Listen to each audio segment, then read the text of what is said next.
So guys, ituturo ko na sa inyo step by step kung paano mag-check ng video analytics dito sa YouTube Studio. So first step, punta lang tayo sa Chrome. And then, click natin ang YouTube button. So pag nandito na tayo sa YouTube.com, next step, bago tayo mag-proceed, click muna natin itong tatlong dots sa taas. No? Kailangan kasi guys, naka-desktop site ang ating cellphone kasi hindi siya computer, para ma-access natin ang YouTube Analytics sa YouTube Studio. So click natin ang tatlong dot dito sa taas and then scroll up. Kailangan tingnan mo kung ang desktop site naka-check. So yan, naka-check na, okay na yan. Balik tayo. Then next step, click lang natin to ang create na may plus sign dito sa taas. Click and then may lalabas upload video, go live, create post. So next, i-click ang create post. So pag na-click mo na yung create post, mapunta ka na dito sa channel mo, sa main channel mo dito. Kung makikita nyo, Recomex TV. So next step na gagawin natin is to click the customize channel. Click. So guys, dito na tayo sa channel customization. No? Next step na gagawin natin, i-click natin ang analytics sign dito sa left side, no? Pang-apat yan mula sa profile natin sa taas. Click. So once na maklik nyo, ito yung bubungad sa screen ng cellphone nyo sa channel analytics. Kung makikita nyo guys, dito nakalagay, your channel got 1,955 views in the last 28 days. And then check natin, watch time nakuha niya 68.0%. And then nakakuha din siya ng subscriber, 14 subscriber. So guys, dito pipili tayo ng isang video para ma-check natin kung gaano ba kaganda ang performance ng isang video.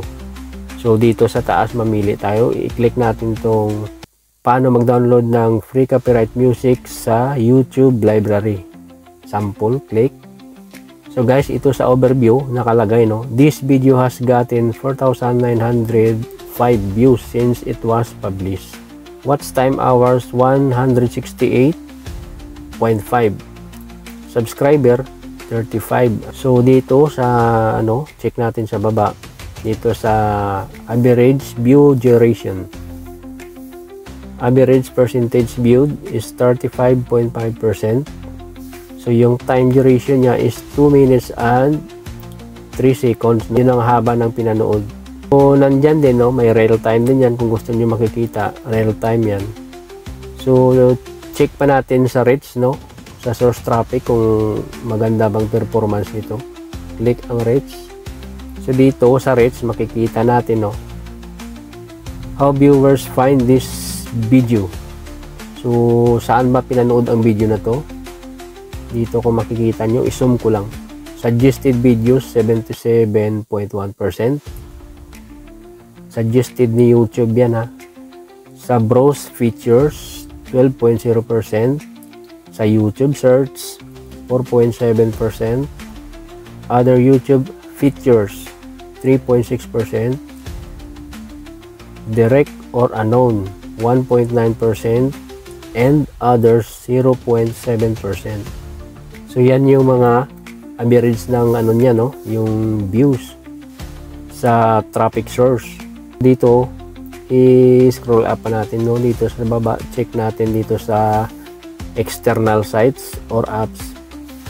So sa YouTube nakakuha siya ng 18.2%, sa Facebook 18.2% din, sa Chrome app 9.1%, sa Google search 9.1%, Yahoo search 9.1%. Yan yung external sites or apps na pinanood yung mga video mo. So dito tingnan pa natin sa iba, i-check pa natin sa impression, no, ang impression and how they led to watch time. Impression is 50.6k total, no. Click-through rate 8.3%. Views from impression 4.2k. Watch time from impression 147.2%. So guys, maganda yung performance ng video na to. Kasi makikita nyo naman dyan guys sa taas, no? Dyan sa analytics, no? Tingnan nyo yung kulay line na violet, no? Pataas siya. So ibig sabihin maganda ang performance ng video na to. Engagement muna tayo. Click ang engagement. So sa engagement, ito, watch time 168.5. Yung nakuha nyo, no? Maganda rin tong engagement niya. Sa end screen, mayroon din, no? Ito, ang end screen 0.2%.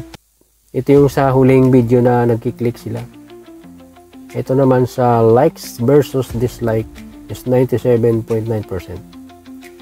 So dito sa audience, mga guys, tingnan natin ang audience by watch behavior.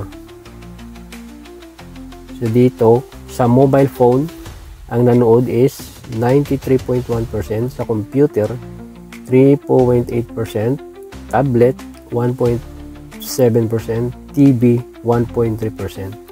So mas lamang sa mobile, no? Kasi halos ngayon mobile na talaga. So naman sa age and gender, no? Sa female nakakuha ng 50.0%, sa male the same 50.0%. So sa edad, dito sa edad halos ang nanonood ng mga video 35 to 44 years old, 100%. So guys, ganito lang ang pag-check ng mga video natin kung maganda ba talaga yung performance niya, no? Nandito na lahat sa video analytics, overview, reach, engagement, audience, and then click through rate, live count mo nandyan din, and then yung mga total views mo within the last 28 days. So yun na mga guys, maraming salamat.